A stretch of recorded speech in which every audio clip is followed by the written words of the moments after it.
And to the discredit of a lot in the financial community, what they fail to do when people ask for advice, if you go to any one of these financial advisors, their approach is always, buy long.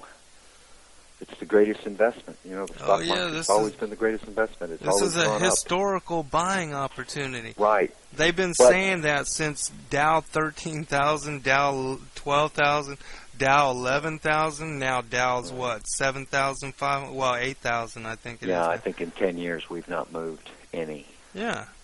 So if you're dollar cost averaging over all that time, you're pretty much nowhere. Correct. And I think this lack of knowledge on the part of the public, and then to add to that the bad advice they're getting, just simply invest for the long term. Don't worry about it. Ride out these dips. Well, the problem with that it's going to come back. It's going to come back. Well, under a perfect system, that would be fine, and I would even advocate that. But we live in a system where there's corruption. And it's manipulated by where the there's big bubbles that money are created, people. like the one we just saw burst. That's right. And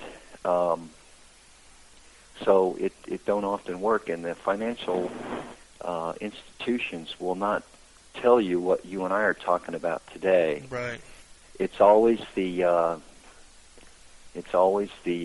surface issues they talk about, what companies are going to earn, prospects for global economy or this and that, and they never talk about the inherent problems that are coming. Just the fact that nobody even talks about the Federal Reserve being a privately owned European bank. Right. They never talk about the fact that our money is not backed by anything. Right. That they've taken us off the gold standard.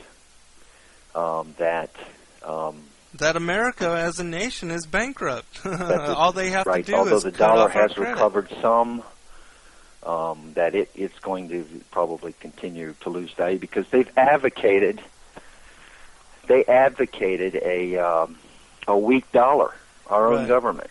Mm-hmm. This goes back 5 years.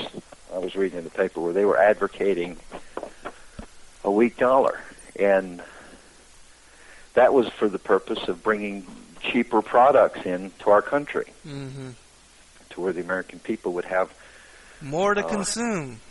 Right. More consumption, not to mention what it did to, and then, of course, our trade deficit, that's at a record high. Direct correlation to our trade policy, direct relation to our trade policy. Along with our budget deficit at a record high. Right.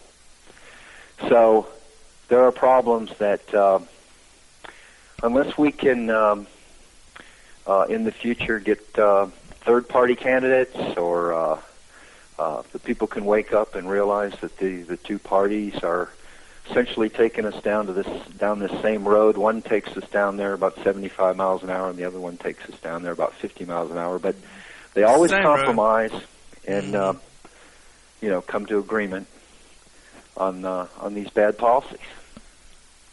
So we got progressive taxation, bad trade policies, undue regulation.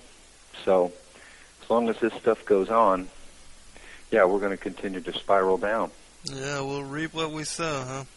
Yeah. Yeah, I guess it's just a matter of time before we have to get out of here. Yeah. Well, that's sad. My hope is that love this country. I try to remain an optimist in all of this, but until we wake up, I mean, we haven't even talked about some of the social problems that we face today, our educational system, and the fact that our infrastructure. They just did a border still wide open. Interview with college students. Took a poll with college students the other day, and most didn't know anything about basic functions of government. They didn't know that. I think it was 50% didn't know that there were three branches of government. That does not surprise me. Yeah. Or could name them. Oh, that's ridiculous. So. And those are the leaders we're going to have. Public education is probably one of the reasons why. Yeah, everything's so down the tube. We're so dumbed down in this country anymore. Yeah. Well, they've been trying to dumb us down for a lot of years, and it looks like they've greatly succeeded. Well, anyway, I just credit you for what you're doing and your listeners for paying attention, because although we are in the minority, I'm hopeful that sometimes things have to get a whole lot worse before people wake up and get some semblance that something's wrong, that they've been led down the wrong path. Sometimes that's what has to happen before good people wake up and want to change. Well, where we're headed.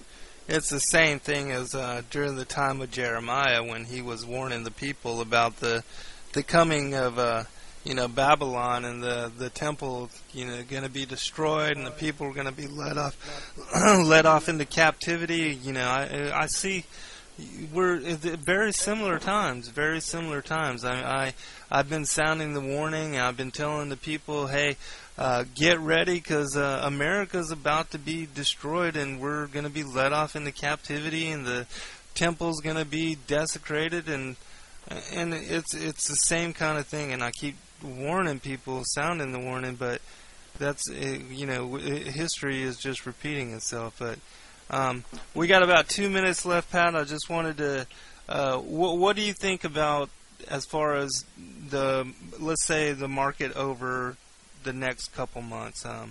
I really think we're still going to trend downwards, at least for the next 6 to 9 months.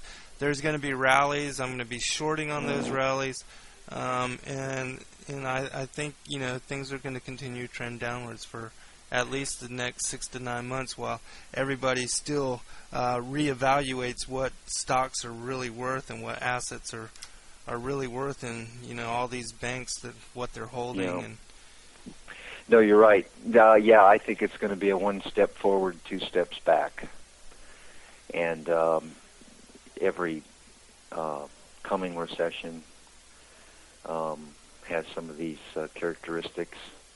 I think the stock market, though, will probably be ahead of it when the assets are finally priced, and you get some of the big money center banks writing down some of this stuff, some of these toxic assets. It'll probably be off to the races a little bit before the economy turns around. But I think I just want to encourage everybody to believe that this was probably a big wake-up call, and that there's probably a chance that we're going to come out of this and go forward for maybe a few years. And then I think where I stand is the next time this crisis happens, major changes will come into play at that time. That's kind of where I stand right now, just based on what I'm seeing.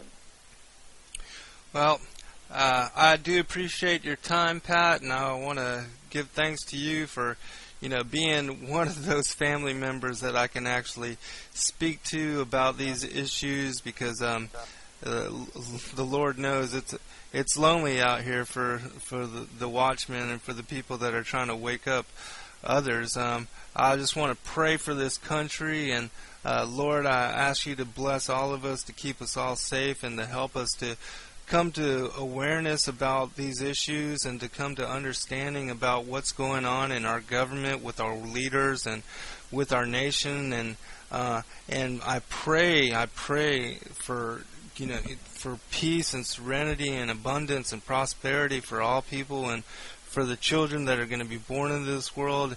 But I know where you say we're going, Lord, and so I just pray for your protection, your hand of protection upon the people of this country and this nation and the people of this world, and help to unite us and help us to recognize our similarities and focus on those similarities rather than focusing on those differences and allowing those differences to create separation and wars.